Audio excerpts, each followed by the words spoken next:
I know that you are specialized in history of modern and contemporary art of the Arab world, and you are, as we were saying, based in Abu Dhabi. So I would like to know if you can give us some insight of this art scene there. What's happening now? Well, what's happening here is hardly a secret.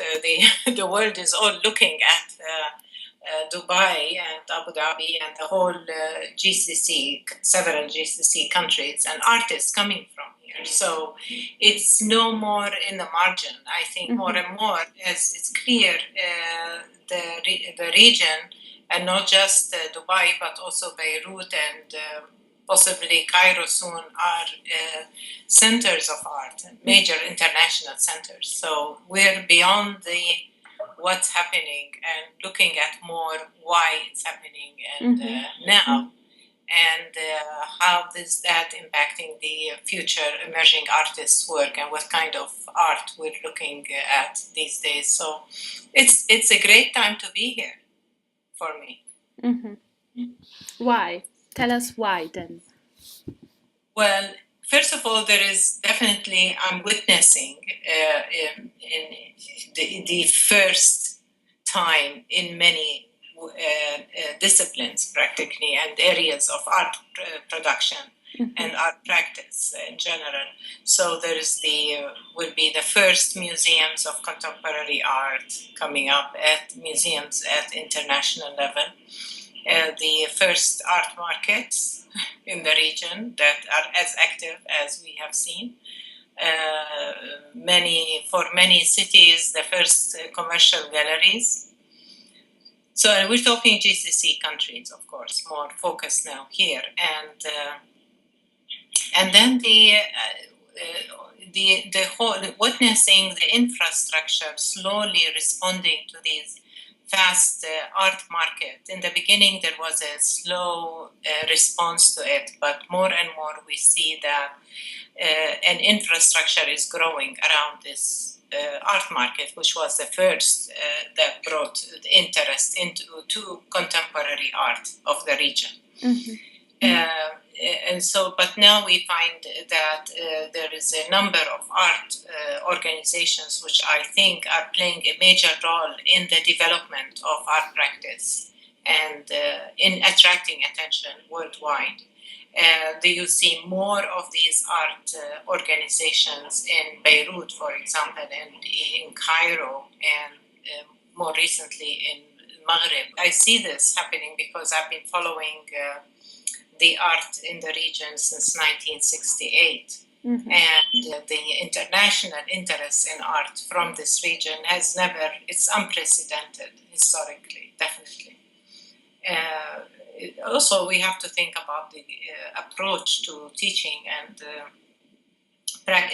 exhibiting art is more global now. So an ideal situation is being created, for example, in Sharjah, where you have the Biennale working together with art centers, with museums and art fairs, and within this proximity of each other, and seeing this develop organically has been very satisfying for me as an art historian, and also for, I'm sure, the artists who could benefit from these relationships that are being developed. So being in the university gives me a vantage point, which is kind of looking at what's happening and relating it to what we teach at the university. So I have definitely changed my approach to teaching since I started lecturing on art of the Arab world, for example, whether modern or contemporary. Now the course has a more global outlook. So I show examples of art from China, from Amsterdam, from all cities around the world, artists from many countries. So and this is exciting. It's clearly more work, but it makes sense not to marginalize any one or the other and look at what's happening in the art. So we cannot just look at Arab art from this region in isolation of the rest of the world anymore. And neither can we look at European art in isolation of this region. And this is what also is recent. And And in response to that, we are teaching art from a more global perspective. To go back to what you were saying before, I would like you to articulate from a museological standpoint how the art scene itself is characterized or influenced by the fact that an art market was established before actual art institutions. These infrastructures are not fully 100% developed, or as we would like them to be, as with in increase number of independent art organizations that are sort of like the non-profit in the West. Mm-hmm. And it's clear that when I first came here, it was the art market dominated the scene, and I always wondered how do local audiences contextualize what they see within this whole panorama of art. And I think this has been changing. It is true that it had its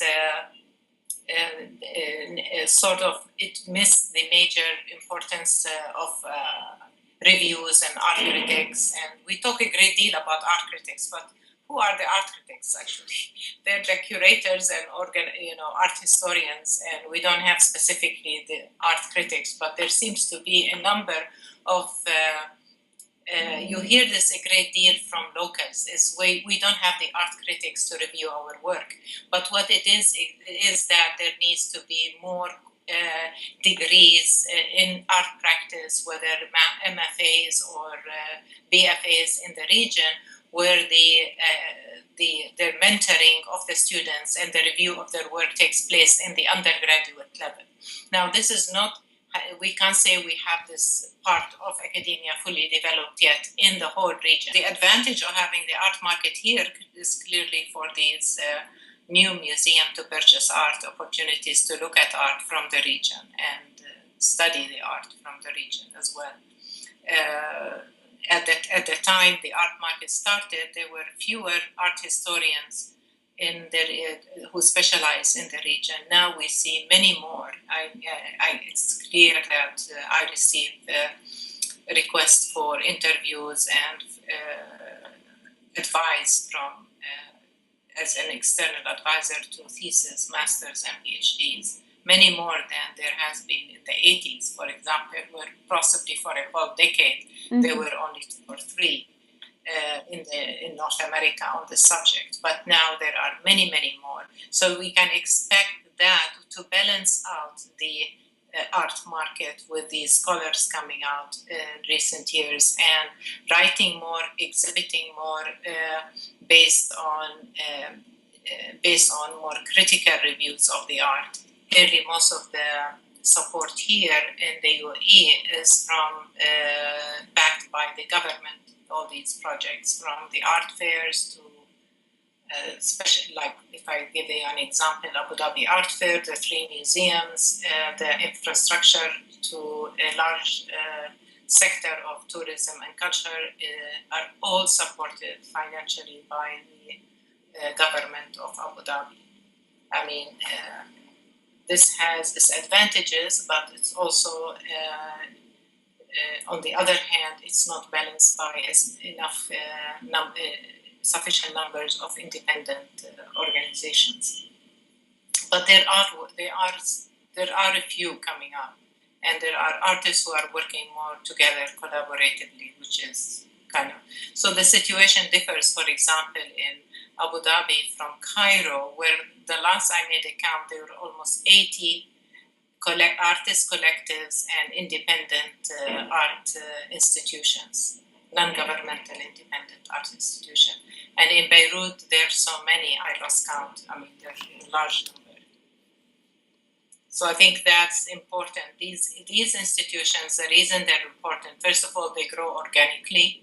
Secondly, they are small, so they can venture and change, into new and more daring projects because they don't have much to lose. They don't have the huge budget, or they don't have to worry about collections and what museums have to take care of, So they are more flexible in their approaches. If one concept doesn't work, exhibition concept, they move to another one.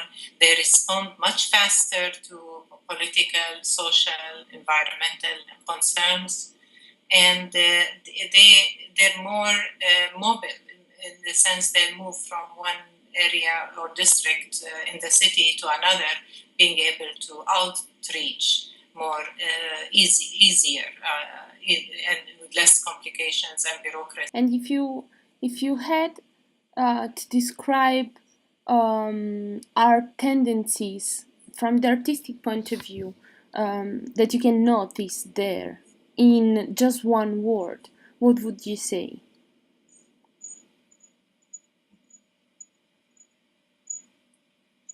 You mean future artistic tendencies? Even present. Interdisciplinary.